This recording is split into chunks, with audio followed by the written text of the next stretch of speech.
नमस्कार जय जगन्नाथ मोर YouTube channel रे आपण मानकर स्वागत। आज मु आपण मानक पई नहीं आसी आउ एक कहानीटी होची प्रार्थनार रूपरेख। तो चलतु कहानीटी को सुनिबा। जड़े राजा को तांका राज्य को बुली आसीथिबा जड़े परिप्राजक पचारिले, महाराज मु देखिली आपण अति प्रातः काल उठी भक्ति सहकारे अनेक समय धरी प्रार्थना करिसंती, सेथिरे आपण ईश्वर को कौन मागती?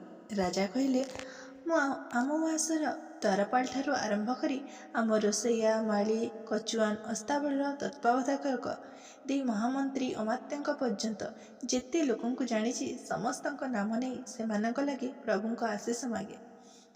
राज्यर सब प्रजांक लागि ईश्वरंक ठारू कल्याण मागे। एतिକି मो प्रार्थनार विषय। परिप्राजक कहिले, आपण निज लागि बा निज परिवार लागि किछि मागती नहीं?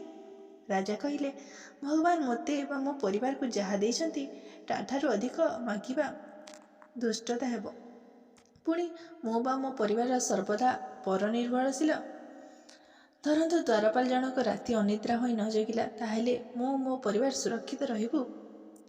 मो बा मो परिवार बंची रहिछि केवल अन्य मानक उपरे निर्भर करी। मो एई कथा भल भाबरे बुझे। मो जड़े अत्यंत दुर्बल व्यक्ति। मो गोटे दिन हेले भी द्वारपाल कि रोसैयार दायित्व तुलाई पारिबिनी। भगवान से मानको भलरे रखिले जाई मो एवं मो परिवार भलरे रहिबे। परिप्राजा कहिले, आपण जड़े महान राजा। एबे मो प्रार्थनार रूपरेखा बुझिली। धन्यवाद। जय जगन्नाथ।